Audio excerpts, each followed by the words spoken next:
Évidemment, une fois élus, ils seront considérés comme des députés de Pastef. Et vous êtes même ouvert ak ñi nga xamante ne nekkoon nañ ci régime bi parce que gis nañu Mame Boye Diao candidat à l'élection présidentielle 2024 mais bi mu génnee ci Macky Sall yàggul et am na benn journal bu tuddoon ci turam loolu xëy na vérification lay laaj ci interdiction de sortie du territoire moom su fekkee ne aujourd'hui ñu ngi wax reddition des comptes kenn newul def na wala deful waaye dañuy saytu est-ce que kooku bu rejoindre la coalition et même d'autres personnes qui peuvent rejoindre aujourd'hui cette coalition bi ngeen di mettre en place du nekk échappatoire?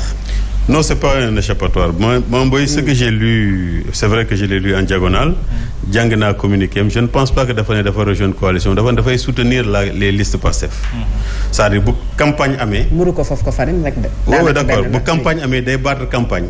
wax ay naatangoom ay militants nañu voter pour la liste de Pastef.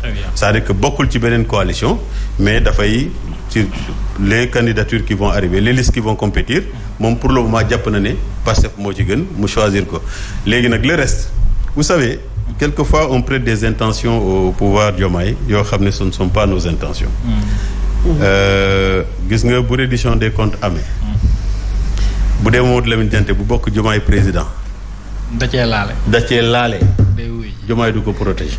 C'est clair loolu leer na alors dañuy ñëw ci Bachir on va essayer d'analyser les autres listes de coalition yi nga xam ñu ngi formé wu mais bëgg naa nga wax ma sa xalaat ci cette décision du parti PASTEF d'aller seul peut-être ci législative yi.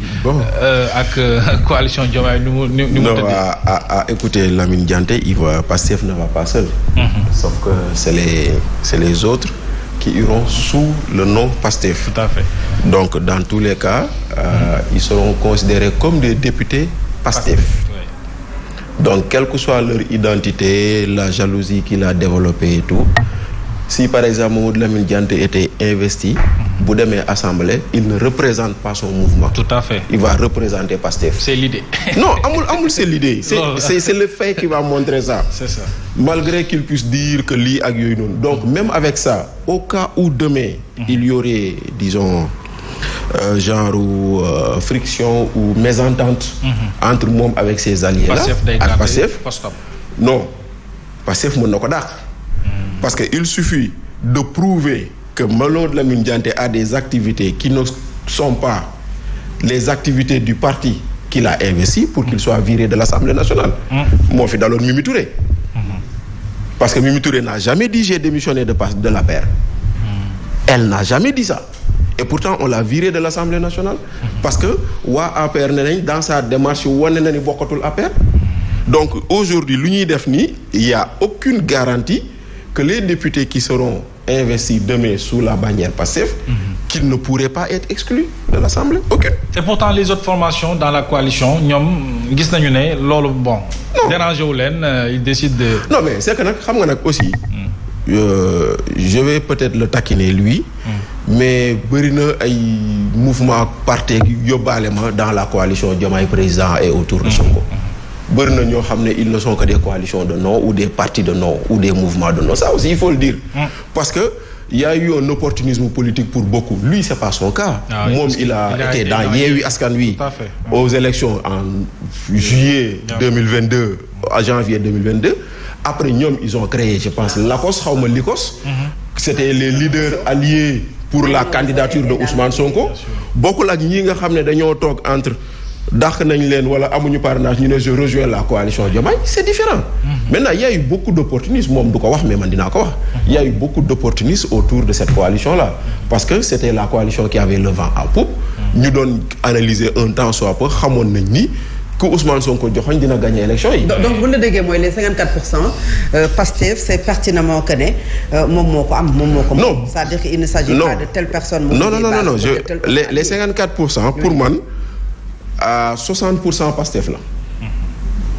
Le reste c'est des dynamiques xam nga élection ay dynamique de groupe la ay dynamique la par exemple tey jii Diante day dem Kolda ñu ne ko Diante tu votes pour kii mu ne man diw laa àndal mbokkam yëpp ñu ne voilà yóbbaale yëpp donc ay dynamique la mais dañ xam ni les 54% pour l'essentiel ci turu Ousmane Sonko la ko Diomaye amee.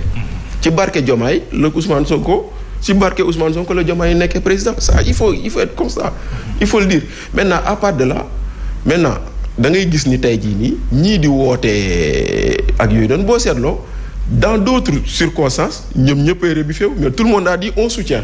c'est ça man loolu moo xaw a jaaxal. parce que ñoom ñëpp kenn mënu ci natt boppam ba am ñetti nit.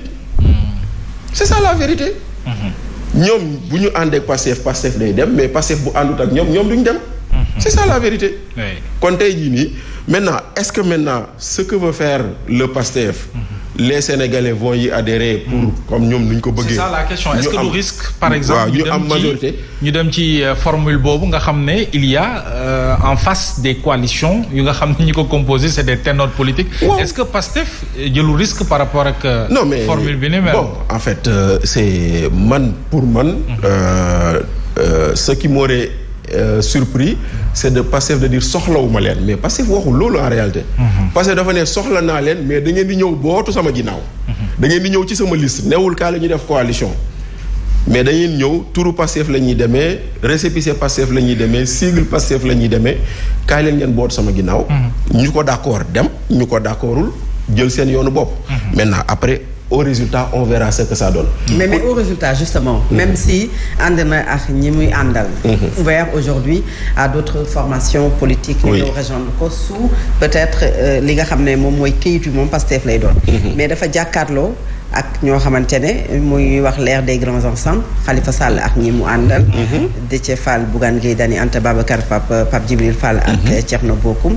ba ci PUR beneen wàll gi également Amadou Ba la gauche ak le parti socialiste.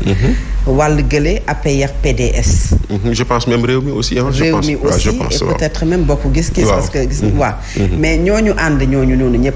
face à Pastef. ban jàngat nga ci am lu ñu mën a xaar. kan non xam nga kii am majorité sénégalais yi ñoo koy joxe. loolu mooy lu ma wóor. maintenant dafa am élection boo xam ne bii dafa am particularité. parce que c'est une élection de liste. et cette élection de liste. quand il y a émiettement des voix, ça favorise le parti au pouvoir. Parce que élection de liste moo ni mel jël leen résultat président législatif 2017. Le parti au pouvoir a eu 125 députés. Mais quand tu cumules le nombre de voix, le parti au pouvoir avait 49% des voix. Alors que toutes les autres listes, ils avaient 51%. mais ñoom ñëpp boo leen dajalee amuñu 40 députés. parce que c'est une élection. système kii bi. merci système électoral bi ñu demee. mais oui d'accord on peut dire oui d'accord on retrouvera après énormément de personnes. qui étaient opposées aux listes de Macky Sall qui auront rejoint Macky Sall donc ça confirme lu ngay wax loolu amul problème. mais dans tous les cas. un émiettement des listes favorise toujours le parti au pouvoir. loolu moom nañ ko xam. est-ce que contexte yi mën nañ ko boole. même qu'importe le contexte. contexte bi léegi nii enjeu bi élection législative yi am. ak coalition yi ma gis nii. ma ne su fekkente ne liste yi bëri nañ. c'est favorable au parti au pouvoir. bu liste yi bëri. moo tax ma ne un émiettement des listes peut favoriser le parti au pouvoir. et lan la war a opposition bi war a def pour éviter cela. des regroupements benn. deuxièmement waa Yewwi Wallu wane nañ yoon bi en 2022 bien sûr en créant une intercoalition donc ñoom une fois qu'ils auront créé leur coalition ba pare ba ñu valider dinañ dem xool ni Kolda de dañoo war a gagner Dianté qui est le plus proche pour battre Dianté ñu ne kon kaa leen ñu dooleel ko parce que mais non quand il y a cette intercoalition